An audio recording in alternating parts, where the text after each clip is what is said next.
తాకట్లో ఉన్న మీ బంగారాన్ని విడిపించి ఆ రోజు ఆన్లైన్ రేటుకి కొంటాం. Sharma gold company.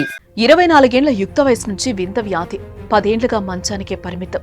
వైద్యం కోసం ఉన్న భూమి బంగారు అమ్మినా నయం కాని రోగం.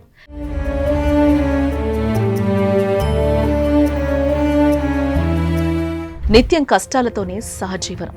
ఉంటున్న ఇల్లు మీద అప్పులే. 2 కూతుళ్లతో మరొకరింట్లో తలదాచుకుంటున్న వైనం. ఆపన హస్తం కోసం ఎదుర్చూపులు. కష్టాలకే కన్నీళ్లు తప్పించే లక్ష్మీనారాయణ మమత దంపతుల దీనగాథ ఇది.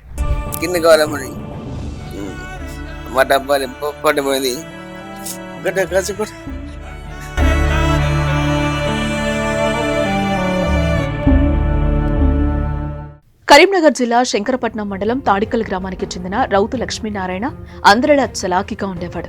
10 ఏళ్ల క్రితం చిట్ ఫండ్ కంపెనీలో పనిచేసేవాడు. తనకు పరిచయమైన స్నేహితురాలు మమతను 2011లో ప్రేమించి పెళ్లి చేసుకున్నాడు.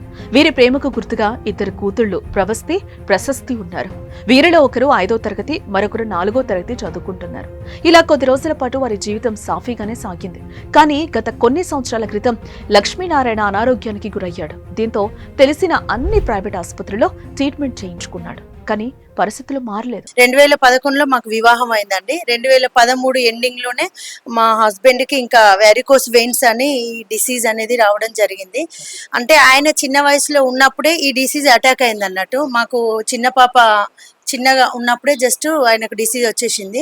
అప్పటి నుంచి ఇప్పటి వరకు మేము దాదాపుగా 15 లక్షల దాకా ఖర్చు చేసినాం. అమ్మ వాళ్ళు 1 ఎకరం భూమి ఇచ్చారు. ఆ ఎకరం భూమి కూడా అమ్మేసినాం. అండ్ కొంచెం బంగారం కూడా పెట్టిరు. మా అమ్మ వాళ్ళు 15 తులాల వరకు పెట్టిరు. కాకపోతే అదంతా కూడా అమ్మి ఆయనకు వైద్యం చేయించినాం. ఎందుకు అంటే ఆరోగ్యశ్రీలో ఈ డిసీజ్ అనేది లేదని చెప్పారు డాక్టర్స్. అందువల్ల హైదరాబాద్ లో ఇంకా Apollo Jubilee Hills doctor Chandrashekhar sir దగ్గర 5 నుంచి 6 సంవత్సరాల దాకా ట్రీట్మెంట్ తీసుకున్నాం. దీనికి తోడు వ్యాధి ఇంతింతై వటుడింతై అన్నట్లు పెరిగి పెద్దదైంది. ఎంతమంది డాక్టర్లకు చూపెట్టినా, ఎన్ని దవాఖాన్లు తిరిగినా నయం కాలేదు. పైగా వీన్స్ వ్యాధికి చికిత్స చెయ్యాలంటే ఇబ్బందికరమని డాక్టర్లు చెప్పారు. ఇలా రోజులు గడుస్తున్న కొద్దీ మంచానికే పరిమితమయ్యాడు లక్ష్మీనారాయణ. ఇక లక్ష్మీనారాయణ వైద్యానికి అయ్యే ఖర్చు వారికి భారంగా మారింది. దీంతో ఉన్న భూమిని, కొద్దిపాటి బంగారాన్ని అమ్మి ట్రీట్మెంట్ చేయించారు. అవి కూడా సరిపోకపోవడంతో అందిన కడక అప్పు చేశారు. ఎక్కడ ఈ డిసీజ్ కు ప్రాబ్లం కు సొల్యూషన్ ఉంది అంటే అక్కడ వేటలాగా ఇంకా నేను సెర్చ్ చేసుకుంటా తీసుకెళ్లడానికి పరిమితం అయిపోయినా. అట్లా మాకున్న ఆస్తులు, అమ్మ వాళ్ళు ఇచ్చిన గోల్డ్ అన్ని కూడా దాదాపు 15 లక్షల వరకు ఖర్చు చేసిన నేను. ఉంటున్న ఇల్లుపై కూడా అప్పులు తెచ్చి మరీ లక్ష్మీనారాయణకు వైద్యం అందిస్తుంది భార్య మమత. అయితే భార్య చేసే చిన్నపాటి ఉద్యోగంతో వచ్చిన డబ్బుతో భర్త రోజువారీ ట్రీట్మెంట్ కి సరిపోతుంది అంటూ ఇక కుటుంబ భారం, పిల్లల చదువుకు అయ్యే ఖర్చు ఆమెకు పెనుభారంగా మారిందని మమత కన్నీరు పెట్టుకుంటోంది. మమ్మీకే ఎక్కువ కష్టం అయిపోతుంది, బాధ అనిపిస్తుంది. డాడీ అట్లున్నాడు, మమ్మీ ఏమో కష్టపడుతుందని. స్కూల్ ఫీజు కూడా కట్టట్లేదు, మొత్తం డాడీకి అయిపోతున్నాయి. ఈ స్కూల్ కూడా డిస్టర్బ్ అయిపోయి స్కూల్ కూడా వెళ్ళట్లేదు.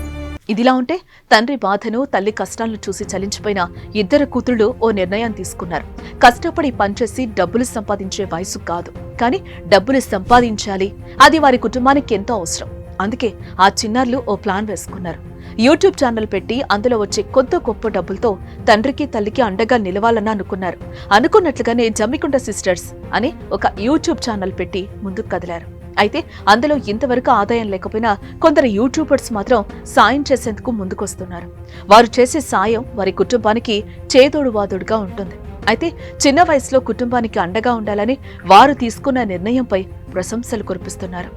ఆడుకుంటూ అల్లరల్లరిగా తిరగాల్సిన వయసులో కుటుంబ భారానికి అండగా ఉండాలని కంకణం కట్టుకున్న వారి ధైర్యం ఎందరికో స్ఫూర్తినివ్వడంతో పాటు రాబోయే రోజుల్లో వారికి బంగారు భవిష్యత్తు ఉంటుందని పలువురు కోరుకుంటున్నారు.